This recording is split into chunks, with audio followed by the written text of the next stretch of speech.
Hello students, let's start today's class and the topic is type of combustion. I am repeating in short, just you can remind the concept. From tomorrow I will go with the next chapter, conservation of plant and animals. ठीक है, start करते हैं types of combustion. Bring a burning matchstick or a gas lighted near a gas और stove in the kitchen. जैसे ही हम अपनी एक match stick के गैस लाइटर स्टोव के पास लेके जाते हैं, गैस स्टोव के पास आप देखते हैं तुरंत जल जाता है. इट मीन्स कि it produce more amount of heat and burns instantly, तुरंत जल जाती है. So it show the rapid combustion. ये किसका एग्जांपल है? Rapid combustion.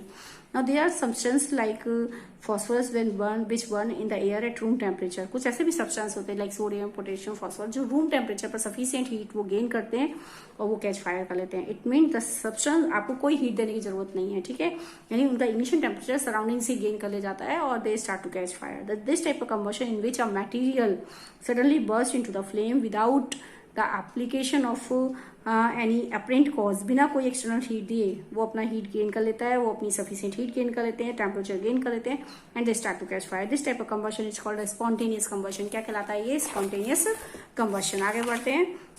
Spontaneous combustion of coal and dust has resulted in the many disastrous fire in coal mines. Coal mines में जो कोल dust होती है तो वो भी अगर अपना इनिशियल टेम्परेचर वो गेन कर लेती है सराउंडिंग से तो वो भी जलना शुरू हो जाती है, जिसकी वजह से एक डिजास्टर्स फायर को अंजाम दिया जा सकता है कोल माइंस से. Spontaneous forest fire also sometimes due to heat of sun. कभी कभी जंगलों में आग लग जाती है. इसका कारण हो सकता है heat of sun, summer heat जो होती है गर्मी सन की हीट से, या लाइटनिंग की वजह से, या फिर केयरलेसनेस ऑफ ह्यूमन बीइंग. ये तीनों चीजों की वजह से भी क्या होता है, फॉरेस्ट में आ जाते हैं ड्राई लीव्स होती हैं जिनका इनिशियल टेम्परेचर कम रहता है तो वो आसानी से इतनी सफिशिएंट हीट वो सराउंडिंग से गेन कर लेती हैं and they have resulted in the many disastrous forest fires. It is important to remember that the campfire must be completely extinguished before leaving a forest after picnic or visit. और इसलिए जब भी हमें forest को कहीं हम camp fire लगाते हैं फॉरेस्ट में तो हमेशा उसको completely extinguish करके ही बाहर आना चाहिए. We generally have the fireworks on the festival days. When a crackers is ignited, जब हम क्रैकर्स जलाते हैं, दिवाली पे जलाते हैं, sudden reaction takes place with the evolution of heat, light and sound. ये इसकी इंपॉर्टेंट कैरेक्टरिस्टिक है कि जब भी हम कुछ क्रैकर बंद करते हैं तो उसमें साउंड निकलती है, हीट, लाइट और साउंड निकलती है. तो ऐसा एक्सप्लोजन, ऐसा कंबशन जिसमें साउंड एक मेन कैरेक्टरिस्टिक है, जहां पर उसके साथ साथ कुछ गैसेस बाहर निकलते हैं, धुआं निकलता है जिसमें आपकी हार्मफुल गैसेस होती हैं. तो such type of combustion is called explosion which produce a heat, light and sound with certain gases. ठीक है. एंड नाउ फ्लेम क्या होता है कि observe an LPG flame, can you tell the colour of the flame. आपने LPG की flame को देखा हो, उसका कलर कैसा होता है? ब्लू कलर का. What is the colour of the candle flame? वो येलो कलर की. दोनों में डिफरेंस है. Recall your experience of burning of magnesium ribbon in class 7. If you do not have any experience of burning of remaining items in table 6.2 you can do that now. अब देखिए different items हम burn करते हैं. Candle जलाते हैं, flame बनती है. Magnesium जलाते हैं, फ्लेम बनती है. कैम्फर से फ्लेम बनती है. केरोसिन ऑयल जलाते हैं, फ्लेम बनती है. ठीक है. और चारकोल बन जाता तो फ्लेम नहीं बनती है. तो ये डिफरेंट सब्सटेंस है, कौन से सब्सटेंस फ्लेम प्रोड्यूस करते हैं और फ्लेम प्रोड्यूस नहीं करते हैं. आप देखेंगे structure of flame. So the substance which vaporise during burning, जो सब्सटेंस वेपोराइज होते हैं गिव्स फ्लेम. जो फ्लेम बनाते हैं, for example kerosene oil, molten wax through the wick are vaporised during burning, so they form flame और flame बनाते हैं. Charcoal on the other hand does not vaporise. Charcoal flame नहीं बनाता है because it does not vaporise, so it does not produce flame. Flame produce नहीं करता. In activity 6.5 could the vapours of wax coming out of the glass tube be the cause of flame produced. तो देखते हैं इसमें क्या है हमारे पास.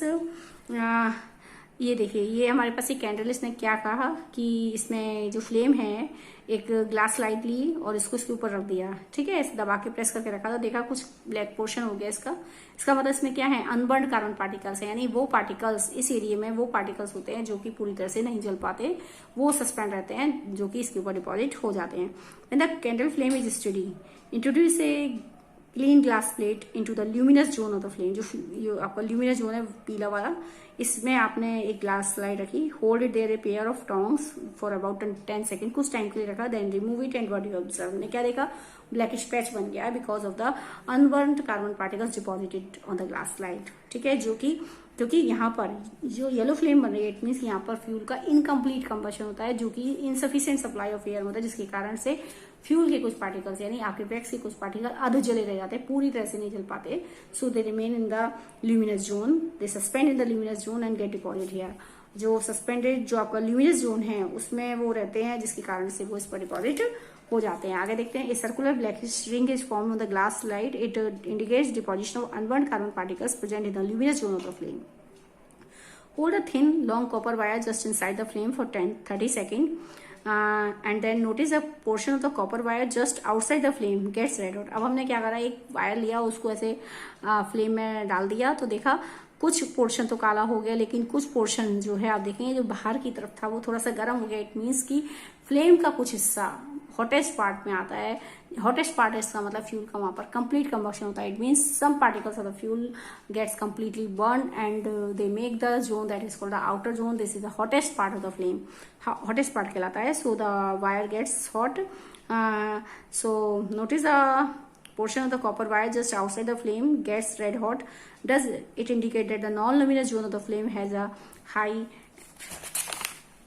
Temperature? It means कि फ्लेम का कुछ आउटर जोन है जो कि नॉन ल्यूमिनस है, दिखाई नहीं देता। ठीक है, नॉन ल्यूमिनस पार्ट है जो कि ल्यूमिनस पार्ट जो दिखाई देता है, नॉन ल्यूमिनस जो दिखाई नहीं देता, यानी वो नॉन ल्यूमिनस पार्ट है जो दिखाई नहीं देता। It means it is the hottest part. कैसा पार्ट है? Hottest part. And it is produce by the complete combustion, यानी फ्यूल के पार्टिकल्स जो कंप्लीटली बर्न होते हैं, they make a zone and that is called the non-luminous zone that has the highest temperature. So this is the part of the hottest part of the flame. In fact, this part of the flame is the hottest part. ठीक है, यहाँ पर जो non luminous है क्योंकि वो दिखाई नहीं देता, ये सबसे बाहर की तरफ होगा। This is the outer zone that is produced by the complete combustion. किसके कारण होता है? Complete combustion. जब भी फ्यूल का कंप्लीट कंबशन होता है, the flame colour is the blue. कैसा होता है? ब्लू। अब यहाँ पर जो फ्लेम है आपकी, ठीक है, अब यहाँ पर कुछ पार्टिकल्स ऐसे हैं, जब वैक्स बर्न होता है तो कुछ फ्यूल के पार्टिकल्स यानी वैक्स के पार्टिकल्स पूरी तरह से नहीं जल पाते। जलते तो है, पूरी तरह से नहीं जलते। सो दे कम इन द ल्यूमिनस जोन। कौन से जोन में आ जाते हैं? वो ल्यूमिनस जोन में। They are called the unburned carbon particles. वो अनबर्न्ड कार्बन पार्टिकल्स हैं, so they remain in the luminous zone. ठीक है, ल्यूमिनस जोन में रहते हैं। जब फ्यूल का इनकम्प्लीट कंबशन होता है तो कौन सा जोन बनता है आपका? Luminous zone. मिडल जोन है जो आपको दिखाई देता है। It produce more light in comparison to the heat. ठीक है, आगे देखते हैं। नेक्स्ट है, सबसे विक के चारों ओर कुछ ऐसे पार्टिकल्स होते हैं जो जलते ही नहीं है, जहां पर कंबशन होता ही नहीं है, तो वो डिपॉजिट हो जाते हैं अराउंड द विक। ठीक है, so because there is no combustion, कोई कंबशन नहीं है, कोई ऑक्सीजन नहीं है इस पार्ट में, अंदर वाले पार्ट में कोई ऑक्सीजन नहीं होती, जिसके कारण से फ्यूल के वैक्स के कुछ पार्टिकल्स बिना जले रह जाते, जलते ही नहीं है, जिसके कारण से वो डिपॉजिट होते हैं around the wick. So there is no combustion in this part, so this is called the dark zone. कैसा जोन कहलाता है? यहाँ पर डार्क जोन कहलाता है। ठीक है, because of the deposition of the unburned wax vapours, unburned particles होते हैं वैक्स के जो पूरी तरह से जो जलते ही नहीं है, so gets deposit in this part.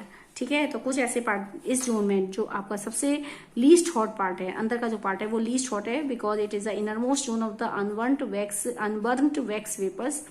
Black, ये ब्लैक क्यों है? क्योंकि यहाँ पर कोई कंबशन नहीं हो रहा, क्योंकि फ्यूल के वैक्स के वो पार्टिकल जो जले ही नहीं, क्योंकि यहाँ पर ऑक्सीजन ही नहीं थी, इसलिए पार्ट ठंडा होता है। ठीक है, इनरमोस्ट पार्ट कहलाता है, तो वो डिपॉजिट हो जाते हैं। ठीक है, वो यहाँ डिपॉजिट रहते हैं। So that's why this part is the least hot part. So in this way the flame consist of 3 Jones.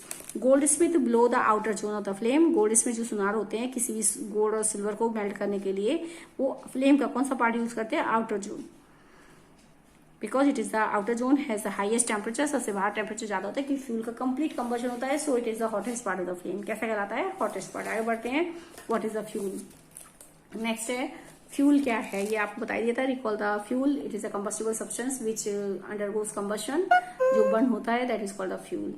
Recall the sources that heat energy for domestic industrial purpose are many wood, charcoal, petrol, kerosene। ये हमारे sources हैं, चाहे वो domestic purpose में हो चाहे industrial purpose में हो। ठीक है, हम इनको फ्यूल की फॉर्म में यूज करते हैं।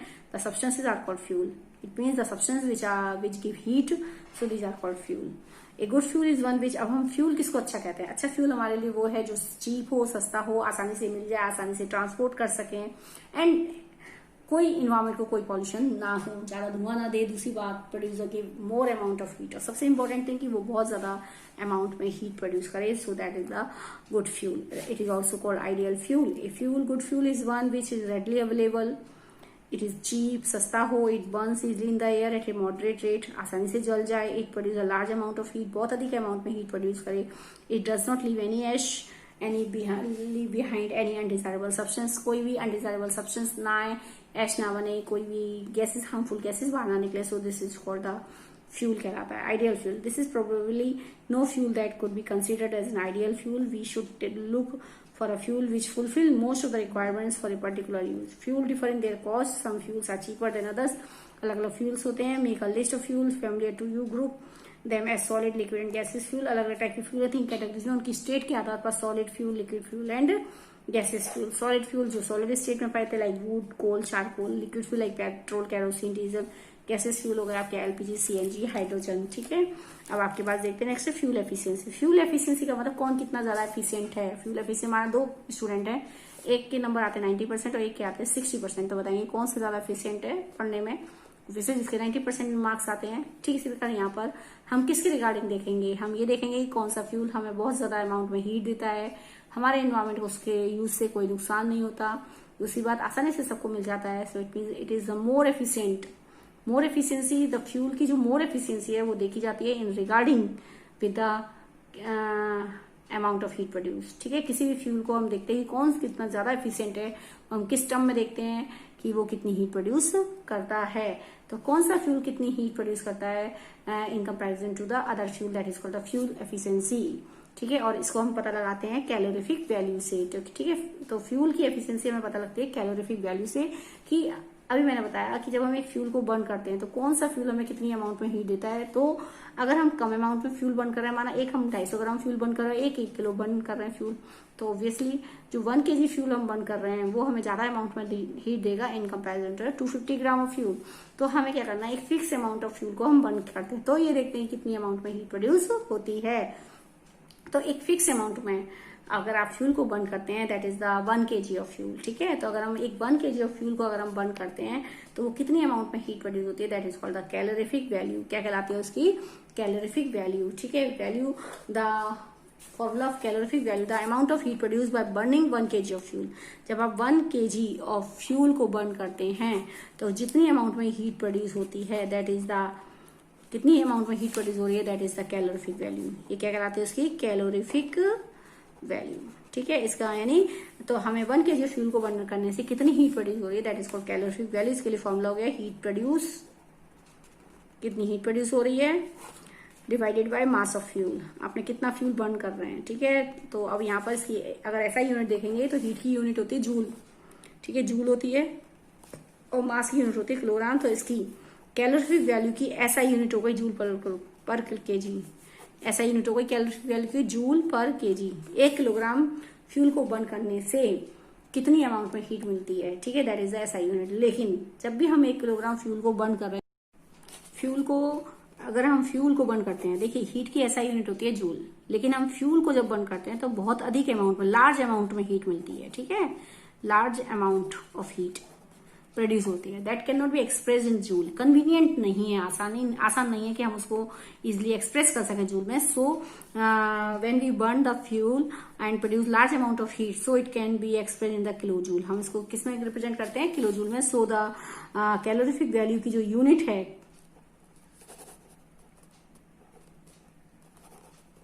कैलोरीफिक वैल्यू, इसकी जो यूनिट हम रिप्रेजेंट करेंगे किलो जूल पर केजी। किसमें रिप्रेजेंट करेंगे, किलो जूल पर केजी। यहाँ देखेंगे इधर, देखिए किलो जूल पर केजी। ठीक है, तो अब देखिए यहाँ पर कुछ चार्ट है आपके पास। काउडंग केक कितनी कैलोरी, केजी पर केजी, केजे पर केजी, किलो जूल पर किलोग्राम, यानी 1 किलोग्राम फ्यूल को बर्न कर रहे हैं तो इतने किलो जूल मिल रही है। अब 1 किलो जूल में होते हैं 1000 जूल, जैसे 1 किलोग्राम में होते हैं 1000 gram. Similarly 1 KJ 1 kilo joule equal to 1000 joule. तो अब मान लीजिए ये आपकी जो दी गई हैं, जो आपको वैल्यूज दे रखी हैं, ये किलो जूल में है, हीट की वैल्यूज है जो कि किलो जूल में है। अगर मैं इसको जूल में कन्वर्ट करूं तो समझ रहे हैं आप, 3 जीरो और लग जाएंगे इनमें।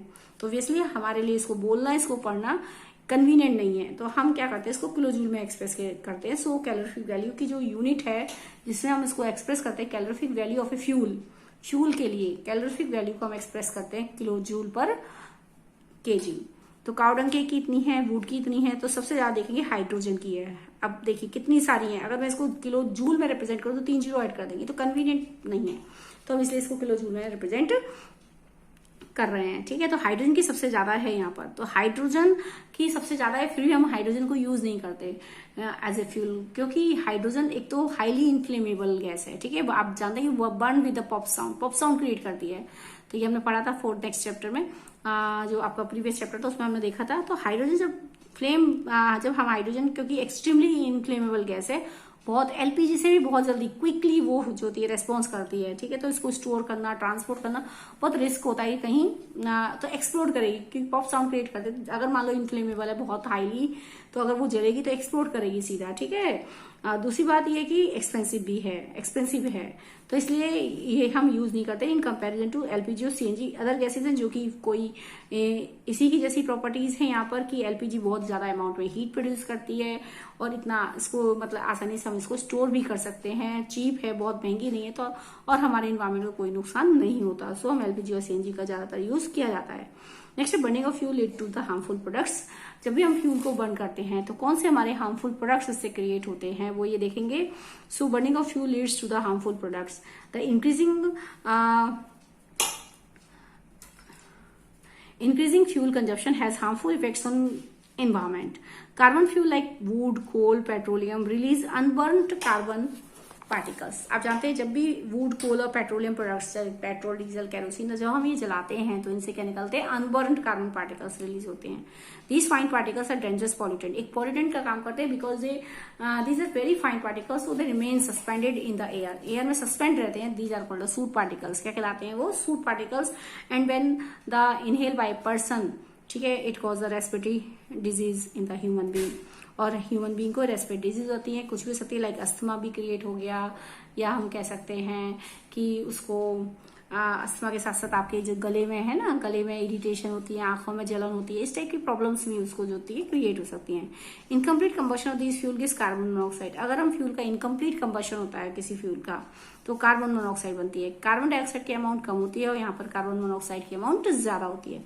It is a very poisonous gas, एक बहुत पॉइजनस गैस है। It is dangerous to burn coal in the close room. एक क्लोज रूम में अगर आप अंगीठी में कोयला जला रहे हैं, कोल जला रहे हैं, तो आपके लिए हानिकारक है, क्योंकि जब वो जलेगा, जलने के लिए उसको ऑक्सीजन लेगा, वो सराउंडिंग से ऑक्सीजन लेता रहेगा, ठीक है। सराउंडिंग से ऑक्सीजन लेगा, धीरे धीरे ऑक्सीजन की अमाउंट कम होती जाएगी और उसका इनकम्प्लीट कंबशन शुरू होगा और हमारे एटमॉस्फेयर में अब कार्बन डाइऑक्साइड की जगह कौन सी गैस बनने लगेगी, कार्बन मोनोऑक्साइड, ठीक है। तो जैसे ही एक पर्सन उसको इनहेल करेगा, सामने वाला पर्सन जो सो रहा है वहां पर, उसको इनहेल करेगा तो उसके ब्लड में कार्बन मोनोऑक्साइड चलेगी, ठीक है। तो जो ब्लड का जो हीमोग्लोबिन है, हमारे ब्लड का haemoglobin in comparison to oxygen, वो कार्बन मोनोऑक्साइड से बहुत जल्दी वो रिएक्ट करता है, तुरंत उसको वो इमीडिएटली हमारी बॉडी की सेल्स पे ट्रांसमिट कर देगा, जिसके कारण हमारी बॉडी की सेल्स में ऑक्सीजन नहीं जा पाएगी और डेफिशिएंसी हो जाएगी। सो क्या होगा कि जब कार्बन मोनोऑक्साइड की अमाउंट ज्यादा हो जाएगी हमारी बॉडी की सेल्स में, ऑक्सीजन गई नहीं है, तो धीरे धीरे हमारी बॉडी की सेल में ऑक्सीजन कम हो जाएगी और एक पर्सन को सफोकेशन और फाइनली बहुत ज्यादा कंडीशन क्रिएट हो गई, हार्ट डी कंडीशन क्रिएट हो जाएगी, तो उसकी डेथ भी हो जाएगी, ठीक है। तो इस केस में हमें क्या करना चाहिए, the carbon monoxide gas produce can kill the person sleeping in that room. तो हमेशा एक तो मुंह खोल के सोना चाहिए, मुंह खोल के का मतलब उसको ऊपर से ढकना नहीं है। दूसरी बात, हमें एक बंद कमरे में किसी भी ऐसी चीज को जलाकर, अंगीठी वगैरह इन सबको, कोयला या लकड़ी ये सब जलाकर नहीं सोना है, ठीक है। Now next, combustion of most fuel release carbon dioxide. चाहे वो किसी फ्यूल का कंप्लीट कंबशन हो, चाहे आप किसी फ्यूल का इनकम्प्लीट कंबशन हो, गैस निकलती है कार्बन डाइऑक्साइड, ठीक है। अगर इनकम्प्लीट कंबशन होता है तब कार्बन डाइऑक्साइड की अमाउंट कम होती है, लेकिन इस केस में अगर फ्यूल का कंप्लीट कंबशन होता है तब तो कार्बन डाइऑक्साइड की अमाउंट बनती ही है। लेकिन क्योंकि जैसे जैसे पॉपुलेशन आप जानते हैं बढ़ रही है, पॉपुलेशन बढ़ रही है, तो लोग उतना ही ज्यादा कंजप्शन कर रहे हैं फ्यूल का, तो इसलिए कार्बन डाइऑक्साइड की अमाउंट हमारे एटमॉस्फेयर में बढ़ती जा रही है। कार्बन डाइऑक्साइड की अमाउंट बढ़ रही है, जिसके कारण से क्या क्रिएट होता है, ग्लोबल वार्मिंग, क्योंकि कार्बन डाइऑक्साइड एक ऐसी गैस है जो सनरेज को ऊपर से आने तो देती है लेकिन उसको वापस जाने नहीं देती, ठीक है। तो वो हमारे एटमॉस्फेयर में है। मान लीजिए हमारे एटमॉस्फेयर में जो कार्बन डाइऑक्साइड की अमाउंट होती है लिमिटेड होती है, दैट इज 0.03% गैस है। तो क्या होगा, उस गैस की वजह से ऊपर से कार्बन डाइऑक्साइड आ तो जाती है, सॉरी ऊपर से जो सनरेज होती हैं वो आ तो जाती हैं, लेकिन वो वापस रिफ्लेक्ट बैक नहीं होती, जिसके कारण से हमारा एटमॉस्फेयर में गर्माहट रहती है, गर्मी बनी रहती है, ठीक है। लेकिन मान लीजिए कार्बन डाइऑक्साइड वो है ही नहीं, बिल्कुल नहीं है, तो 100% सनरेज नीचे आएंगी और 100% ही वो रिफ्लेक्ट बैक हो जाएंगी, वापस चली जाएंगी। तो क्या होगा, दिन के समय टेम्परेचर बहुत ज्यादा हो जाएगा, रात के समय बिल्कुल माइनस में चला जाएगा, तो ये भी पॉसिबल नहीं है क्योंकि हम सर्वाइव नहीं कर सकते हैं। तो क्या होता है कि लिमिटेड अमाउंट में अगर गैस है कार्बन डाइऑक्साइड, तो सनरेज आ जाती है, माना कुछ अधिकतर सनरेज जो आती हैं उनमें से कुछ परसेंट सनरेज नीचे रुक जाती हैं, जिसके कारण से अर्थ पर गर्मी बनी रहती है। लेकिन अगर मान लो हमारी एक्टिविटीज हैं, डेली एक्टिविटीज की वजह से हम बहुत ज्यादा फ्यूल यूज करें, उसकी वजह से कार्बन डाइऑक्साइड की अमाउंट बढ़ती जा रही है। तो अब क्या होगा, अब बहुत कम रेज, कार्बन डाइऑक्साइड की अमाउंट बढ़ने से क्या होगा कि जो रेज नीचे आ रही हैं उनमें से बहुत कम रेज ऐसी हैं जो वापस जाएंगी। बाकी ज्यादा से ज्यादा मान लीजिए 80% रेज जो है वो नीचे रुक गई और 20% रेज वापस चली गई। ठीक है, तो क्या होगा, अर्थ पर, पूरी अर्थ पर क्या हो जाएगी, टेम्परेचर बढ़ जाएगा, जिसके कारण से ग्लोबल वार्मिंग क्रिएट होगी। And this increase of the carbon dioxide in the atmosphere that cause the increase of temperature of the earth, this is called the global warming। क्या कहलाएगी, ग्लोबल वार्मिंग, क्योंकि temperature बढ़ा है अर्थ का। तो अर्थ पर आप जानते हैं ग्लेशियर्स होते हैं, है ना, पोलर आइस कैप्स होते हैं सारे, तो ये मेल्ट होंगे, जो बर्फ के पहाड़ वगैरह हैं सब मेल्ट होंगे। तो उनके सारी जो पानी, बर्फ जब मेल्ट होगी तो पानी बनेगा, सारा पानी कहाँ जाएगा, नदियों में, झीलों में, समुद्रों में जाएगा, तो इनमें वाटर का लेवल हाई हो जाएगा। तो ये फ्लड को भी क्या कर सकता है, क्रिएट कर सकता है। जब फ्लड आएगी तो डिफरेंट टाइप की, आप जानते हैं बाढ़ आती है तो बहुत सारी डिजीज होती है, फैलने की संभावना रहती है, लाइक टाइफाइड, कॉलरा, या मॉस्किटो ब्रीड करते, कहीं पानी भर जाता है मॉस्किटो ब्रीड करते हैं, तो डिफरेंट टाइप की मॉस्किटो जो रिलेटेड डिजीज है वो भी फैलने की पॉसिबिलिटीज इंक्रीज हो जाती है। Global warming is the rise in temperature of the atmosphere of the earth. This result among other things in the melting of polar glaciers, which leads to a rise in the sea level, causing floods in the coastal areas. Low-lying coastal areas may even be permanently submerged underwater। ठीक है, तो causing floods in the coastal areas, low-lying coastal areas, जो low-lying coastal areas होते हैं वो तो क्या होते हैं, सबमर्ज होते हैं, बहुत नुकसान होता है। तो इसलिए हमें क्या करना है कि कार्बन डाइऑक्साइड, फ्यूल का कंप्लीट कंबशन, क्योंकि फ्यूल का अगर कंप्लीट कंबशन हो रहा है तब तो कार्बन डाइऑक्साइड बनी रही है, तो हमें कुछ ऐसा अल्टरनेटिव सोर्स भी यूज करना है जिसके कारण कार्बन डाइऑक्साइड के अमाउंट कम बने। जैसे लोग यूज करते हैं सोलर हीटर यूज करते हैं, सोलर, है ना, पैनल यूज करते हैं, तो उसकी वजह से भी क्या होता है, कार्बन डाइऑक्साइड की अमाउंट कम आती है, अल्टरनेटिव सोर्स यूज करते हैं। नेक्स्ट है burning of coal and diesel release sulphur dioxide gas. ठीक है, burning of coal and diesel release, अब देखिए जब आप कोल वगैरह बर्न करते हैं तो इसमें 3 चीजें होती हैं। देखिए जब हम कोल, पेट्रोल, डीजल ये सब बर्न करते हैं, फॉसिल फ्यूल, इनमें कार्बन होता है, नाइट्रोजन होती है, सल्फर हो रहे हैं। जब आप ये बर्न कर रहे हैं, चाहे आप फ्यूल का कंप्लीट कंबशन कर रहे हैं, चाहे आप फ्यूल का इनकम्प्लीट कंबशन कर रहे हैं, कार्बन से क्या बन रही है, कार्बन डाइऑक्साइड बन रही है, नाइट्रोजन से ऑक्साइड ऑफ नाइट्रोजन, सल्फर से ऑक्साइड ऑफ सल्फर, ये बनते हैं। ठीक है, अब बस ये है कि जब फ्यूल का कंप्लीट कंबशन होगा तो कार्बन डाइऑक्साइड की अमाउंट ज्यादा होगी, oxide of nitrogen, oxide of sulphur की अमाउंट कम होगी। ठीक है, लेकिन अगर फ्यूल का इनकम्प्लीट कंबशन होगा तो इसकी अमाउंट कम होगी और कार्बन मोनोऑक्साइड की अमाउंट ज्यादा होगी। ठीक है, और इनकी अमाउंट, इन गैसों की अमाउंट, ऑक्साइड ऑफ नाइट्रोजन और ऑक्साइड ऑफ सल्फर की अमाउंट भी क्या होगी, इंक्रीज हो जाएगी। अब क्या होता है कि जब ये ऑक्साइड, चाहे वो कार्बन का ऑक्साइड है, चाहे वो ऑक्साइड ऑफ नाइट्रोजन है या ऑक्साइड ऑफ सल्फर है, जब हमारे एटमॉस्फेयर में जा रहे हैं, तो मान लीजिए ऑक्साइड ऑफ कार्बन है, when react with the water vapour, ऊपर एयर में जा रहे हैं तो वाटर वेपर से रिएक्ट करके ये एसिड में कन्वर्ट हो जाता है, H2CO3, that is a carbonic acid. कौन सा एसिड बनता है, ये कार्बोनिक एसिड। ठीक है, कार्बोनिक एसिड बहुत ज्यादा वीक एसिड होता है, जिसकी वजह से अब ये एसिड जब रेन वाटर में मिलते हैं तो इतना ज्यादा रेस्पॉन्सिबल नहीं है एक रेन को एसिडिक करने के लिए। ठीक है, क्योंकि कार्बोनिक एसिड एक रिलेटिवली वीक एसिड होता है, तो जब ये एसिड मिक्स होते हैं, रेन में जब मिक्स होते हैं तो रेन वाटर क्या हो जाता है, एसिडिक हो जाता है, and this is called the acidic rain.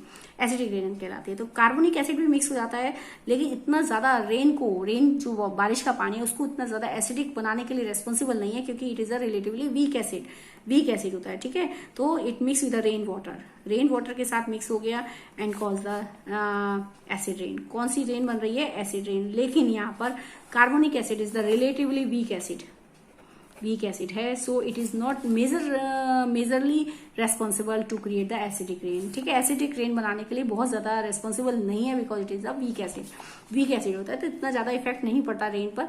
लेकिन अगर ये ऑक्साइड ऑफ नाइट्रोजन अगर आता है, पानी के साथ रिएक्ट करता है, बारिश के वाटर वेपर्स के साथ रिएक्ट करता है, it form the nitric acid, and when oxide of sulphur when react with the water vapour then it form the sulphuric acid. ठीक है, सल्फ्यूरस एसिड और सल्फ्यूरिक एसिड बनते हैं। सल्फ्यूरस एसिड, तो ये जो एसिड बन गए, नाइट्रिक एसिड और सल्फ्यूरस एसिड, ये जो बने हैं ये एसिड हैं। These are the strong acid in comparison to the carbonic acid, so these mainly responsible to make the rain acidic, क्योंकि ये कार्बोनिक एसिड के कंपैरिजन में बहुत ज्यादा स्ट्रॉन्ग एसिड होते हैं। ठीक है, स्ट्रॉन्ग एसिड है जिनकी वजह से, जिसका इफेक्ट हमारी रेन पर पड़ता है, and these acids are responsible to make the rain acidic. हमारी जो रेन होती है वो कैसी बन जाती है, एसिडिक हो जाती है। सो this is called the acid rain. क्या कहलाती है, एसिड रेन। समझ रहे हैं बात। देखिए आपने कार्बनिक एसिड बनाया, कार्बनिक एसिड क्योंकि वीक एसिड होता है, सो इसका इफेक्ट हमारे रेन पर बहुत ज्यादा नहीं पड़ता कि रेन बहुत ज्यादा एसिडिक प्रॉपर्टी शो करे। तो क्या होता है कि जो oxide of sulphur, oxide of nitrogen when react with the water vapour they produce the corresponding acid like nitric and sulphurous acid. ठीक है, तो क्योंकि ये इसके कंपेरिजन में, कार्बनिक एसिड के कंपैरिजन में स्ट्रॉन्ग एसिड्स होते हैं, तो mainly these are responsible to make the rain acidic, और हमारी रेंज होती है एसिडिक हो जाती है। And such type of rain this is called acid rain. इसलिए हम कहते हैं कि एसिड रेन का कारण क्या है, oxide of sulphur and oxide of nitrogen. ठीक है, तो बर्निंग पढ़ते हैं। Burning of coal and diesel release sulphur dioxide gas. It is an extremely suffocating and corrosive gas. Moreover, petrol engine gives off gases oxides of nitrogen, oxide of sulfur and nitrogen dissolve in the rainwater. When they dissolve in the rainwater, they form acid. क्या बनाते हैं, acids. Such rain is called acid rain. Acid rain को हम क्या कहते हैं, acid rain. It is very harmful for crop, building and soil. इसका effect किस पर पड़ता है, हमारी क्रॉप्स पर पड़ता है, क्योंकि सॉइल एसिडिक हो जाएगी तो प्लांट्स ग्रो नहीं करेंगे, प्लांट्स ग्रो नहीं करेंगे तो सॉइल की फर्टिलिटी लूज हो जाएगी। नहीं, प्लांट्स ग्रो नहीं करेंगे तो उसका प्रोडक्शन कम होगा हमारे देश के लिए। दूसरी बात, सॉइल की फर्टिलिटी लूज हो जाएगी, सॉइल बैरन हो जाएगी, it means soil non fertile हो जाएगी। ठीक है, बिल्डिंग पर जो हमारी मार्बल वगैरह की बिल्डिंग है उनका कलर भी येलोइश हो जाएगा, फेड हो जाएंगे। So the use of diesel and petrol as fuel in automobile is being replaced by CNG. इसलिए, और because CNG produce the harmful products in very small amount, it is a cleaner fuel. इसलिए ज्यादातर ये encourage किया जाता है कि petrol और डीजल की जगह पर ऑटोमोबाइल्स में क्या यूज किया जाए, सीएनजी। सीएनजी यानी कंप्रेस्ड नेचुरल गैस, एक नेचुरल गैस है जो हमने 5th चैप्टर में पढ़ा था, दैट इज कंप्रेस किया गया उसको। ठीक है, लिक्विड फॉर्म में चेंज किया गया, कंप्रेस्ड किया है। Because CNG produce the harmful products in very small amount, क्योंकि एक तो पूरा कंप्लीट कंबशन शो करता है, पूरा बर्न हो जाएगा, कोई ऐश नहीं बचती, बहुत कम अमाउंट में पॉल्यूशन क्रिएट होता है। ठीक है, बहुत, जब आप कोई फ्यूल पूरा बर्न हो जाएगा, कोई ऐश नहीं बचेगी, तो वेस्टली की जो अनडिजायरेबल सब्सटेंस है बहुत कम अमाउंट में होते हैं, तो इससे कोई ऐश नहीं बचती, तो जो आपके हार्मफुल गैसेस हैं बहुत ही कम अमाउंट में रिलीज होती हैं। So that's why it is considered as a cleaner fuel. इसको कैसे कंसिडर किया जाता है, cleaner fuel. Now chapter is open now chapter is ended now, and then from now I am going with the extra questions that I am providing to you, extra questions that now I am discussing. ये देखिए extra question जरा मैं discuss कर देती हूँ आपके साथ। ठीक है, एक्स्ट्रा क्वेश्चन देखिए कौन कौन से मैंने कुछ लिखे हैं जो आपको मैं प्रोवाइड कराऊंगी पीडीएफ में। देखते हैं। Explain the types of combustion. इसमें क्वेश्चन में आ गया टाइप्स ऑफ कंबशन, आपको बता ही रखा है, rapid combustion, slow combustion, spontaneous, explosion, incomplete और कंप्लीट कंबशन। ठीक है, आप जानते हैं रैपिड अभी बताया, इंस्टेंटली बर्न कर जाते हैं वो। ठीक है, स्लो कंबशन जिसमें धीरे धीरे होता है, हीट की अमाउंट बहुत कम होती है, नोटिसेबल नहीं होती जनरली, सो रेस्पिरेशन आ गया और इसमें रस्टिंग आ जाती है, rusting of iron. Spontaneous combustion जो without giving any external source चलता है। ठीक है, और हीट प्रोड्यूस होती है स्पॉन्टेनियस कंबशन में, जो कि सफिशिएंट टेम्परेचर सराउंडिंग से गेन कर लेता है। एक्सप्लोजन जिसमें हीट, लाइट और साउंड बनती है with certain gases, harmful gases बाहर निकलती हैं। कंप्लीट कंबशन जो कि एक सफिशिएंट सप्लाई में होता है, जब किसी फ्यूल को बर्न होने के लिए सफिशिएंट सप्लाई मिलती है तो पूरा whole as a whole mass पूरा बर्न हो जाएगा, तो अनडिजायरेबल गैसेस बहुत कम निकलती हैं, ऐश नहीं बचेगा, यानी आपके इन्वायरमेंट को कोई पॉल्यूशन नहीं होगा। एंड इट इज हीट की अमाउंट बहुत ज्यादा होगी, सबसे इंपॉर्टेंट हीट की अमाउंट ज्यादा होगी, and it is indicated by the blue flame, और इसका इंडिकेशन क्या है, ब्लू फ्लेम से बर्न होता है। इनकम्प्लीट कंबशन यानी जब फ्यूल को सफिशिएंट सप्लाई नहीं मिल पाती, सो जब सफिशिएंट सप्लाई नहीं मिलेगी तो फ्यूल के कुछ पार्टिकल्स बिना जले रह जाते हैं। बिना जले का मतलब कुछ जल नहीं पाते पूरी तरह से, जिसके कारण से इट प्रोड्यूस ऐश, कुछ ऐश प्रोड्यूस होती है, धुएं में अनबर्न्ड कार्बन पार्टिकल्स रह जाते हैं। ठीक है, तो जो कि, और इससे क्या होता है, हमारा जो कलर आता है फ्लेम का वो कौन सा होता है, आपका ल्यूमिनस फ्लेम बनना आता है। ठीक है, तो यहाँ पर येलो कलर फ्लेम बनती है। So it is a combustion which takes place in proper supply of oxygen, वो कंबशन जो कि पूरी तरह से ऑक्सीजन की सप्लाई में नहीं होता। यहाँ पर मेजर कंटेंट है कार्बन मोनोऑक्साइड गैस बनती है, इसकी ऐश बनता है। ठीक है, धुआं जो गैसेस बाहर निकलती हैं उसमें आपकी अनडिजायरेबल गैसेस होती है धुएं में, जो आपकी सेहत के लिए, आपकी हेल्थ के लिए हार्मफुल होती हैं। हीट की अमाउंट कम होती है। ठीक है, और कलर ऑफ फ्लेम क्या होता है, येलो कलर का होता है। Next give 2 examples each of solid, liquid and gases fuel. आपको बताइए सॉलिड फ्यूल कौन से हैं, लिक्विड फ्यूल कौन से हैं, गैसेस फ्यूल कौन से हैं। What are the characteristic of a good fuel? Next question is that कि characteristics, what characteristics should be of good fuel क्या होनी चाहिए, it is high calorific value, high calorific value होनी चाहिए तभी वो गुड फ्यूल है, क्योंकि बहुत अधिक अमाउंट में अगर हम 1 किलोग्राम किसी फ्यूल को बर्न करें तो बहुत ज्यादा अमाउंट में हीट प्रोड्यूस करे। दूसरी बात, और केवल इससे काम नहीं चलेगा, दूसरी बात कि वो ऐश कोई प्रोड्यूस ना करे, कोई स्मोक प्रोड्यूस ना करे, हमारी एयर को कोई नुकसान ना हो, सस्ता हो, चीप हो, ये नहीं बहुत एक्सपेंसिव हो, ठीक है, आसानी से सबको वो ट्रांसपोर्ट किया जा सके, आसानी से सबको अफोर्डेबल हो, मिल जाए, वो इजिली अवेलेबल हो। So it produces a large amount of heat, it is cheap, affordable and economic हो, सस्ता हो, it is easily available हो, it does not leave any ash after burning, कोई ash produce ना करे, it does not cause any pollution, कोई इससे pollution create ना हो। Now why it is not, next question, why it is not hydrogen gas used as a domestic or industrial fuel? Although it has very high calorific value, हमने chart में देखा था कि hydrogen की calorific value बहुत ज्यादा है, फिर हम उसको डोमेस्टिक और इंडस्ट्रियल पर्पज में यूज नहीं की जाती। क्या रीजन है इसका कारण आपको मैंने बताया अभी, इट इज एक्सपेंसिव, एक तो ये बहुत एक्सपेंसिव है इसलिए सब इसको अफोर्ड नहीं कर सकते, दूसरी बात बर्न विद द एक्सप्लोजन, क्योंकि बहुत ज्यादा पॉप साउंड के साथ आपने पढ़ा था कि burn with the pop sound, क्योंकि हाईली इन्फ्लेमेबल गैस है जी, ये एलपीजी से भी बहुत जल्दी आग पकड़ने वाली गैस है, हाईली, तो अब बहुत जल्दी आग पकड़ेगी तो इट मीन्स कि वो एक्सप्लोड भी हो सकती है, तो इसको स्टोर करना, इसको ट्रांसपोर्ट करना बहुत रिस्की काम है, तो इसलिए जनरली इसको अवॉइड किया जाता है।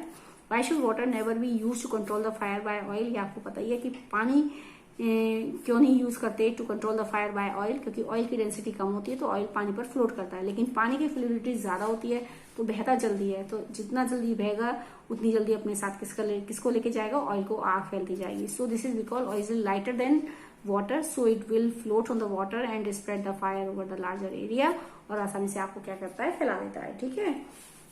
Next, name the chemical substance that are present in the soda acid fire extinguisher. एक फायर एक्सटिंग्विशर है जिसमें कार्बन डाइऑक्साइड बेस्ड होता है, जो आपको बताया था, एक होता है सोडा एसिड, ठीक है। एक तो carbon dioxide based fire extinguisher था जिसके अंदर कार्बन डाइऑक्साइड को कंप्रेस करके भरा गया है, ठीक है। दूसरा है सोडा एसिड, इसमें कार्बन डाइऑक्साइड बनानी है तो इसमें 2 केमिकल्स का यूज किया जाता है, एक सोडा यानी बेकिंग सोडा और एक एसिड यानी सल्फ्यूरिक एसिड। इन दोनों की रिएक्शन जब कराई जाती है उसमें तो इससे कार्बन डाइऑक्साइड गैस प्रोड्यूस होती है। कार्बन डाइऑक्साइड गैस आप जानते हैं बेस्ट फायर एक्सटिंग्विशर मानी जाती है, किसी भी टाइप की, all type of fire can be controlled by the using of carbon dioxide, because carbon dioxide cools the combustible material, एक कंबस्टिबल मटेरियल कूल कर देती है जिसके कारण उसका इनिशियल टेम्परेचर गेन नहीं होता, जिसके कारण आग स्प्रेड नहीं होती है, वो बुझ जाती है धीरे धीरे। दूसरी बात ये होती है कि कार्बन डाइऑक्साइड हैवियर है तो ऑक्सीजन की सप्लाई कट हो जाती है, जिसके कारण कंबस्टिबल मटेरियल का जो कॉन्टेक्ट है वो ऑक्सीजन से टूट जाता है और फिर आग बुझ जाती है। नेक्स्ट है, how does the water help to extinguish the fire. पानी कैसे आपको बुझाता है, ये पानी भी इसी टाइप से आप बुझाता है। जब आप पानी किसी भी स्प्रेड करते हैं किसी भी कंबस्टिबल मटेरियल पर तो वाटर आप जानते हैं वेपोराइज होता है, नहीं, वाटर वेपर्स में कन्वर्ट हो जाता है। अब वेपर्स में कन्वर्ट होने के लिए वो हीट लेगा, हीट कहाँ से लेता है, उसी हीट से लेता है जो फायर में लगी हुई, जो फायर लगी हुई वही हीट होती है उससे, ठीक है। इससे क्या हुआ, जो कंबस्टिबल मटेरियल है जिसमें फायर लगी हुई है, ठीक है, तो वो अपनी हीट आगे गेन नहीं कर पाएगा, क्योंकि वो हीट किसको देता जा रहा है, सब्सटेंस उसको, पानी को दे रहा है, पानी वाटर वेपर्स में कन्वर्ट हो रहा है, तो इससे क्या होगा, उसका जो है वो कूल हो जाएगा, क्योंकि उसका सफिशिएंट टेम्परेचर गेन नहीं हो पाएगा उस कंबस्टिबल सब्सटेंस का, जिसके कारण से जब वो कंबस्टिबल सब्सटेंस का अपना इनिशियल टेम्परेचर गेन नहीं होगा तो धीरे धीरे आग स्प्रेड नहीं होगी और आग बुझ जाएगी, यानी वो कूल कर देता है। दूसरी बात कि यानी कंबस्टिबल मटेरियल को कूल कर देगा, जिसके कारण से उसका इनिशियल टेम्परेचर गेन नहीं होगा और आग बुझ जाएगी, स्प्रेड नहीं होगी और फिर धीरे धीरे बुझती जाएगी। दूसरी बात है कि वाटर वेपर्स बनते हैं, water vapors are being heavier than oxygen, so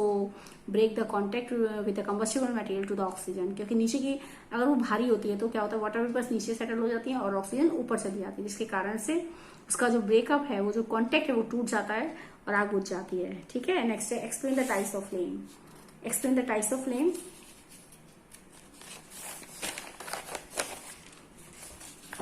next है, explain the types of flame. Flame is of 2 type, non luminous and luminous flame. 2 type की फ्लेम होती है, एक ब्लू कलर की दिखाई देती है जो कि कंप्लीट कंबशन से बनती है, it is blue in colour.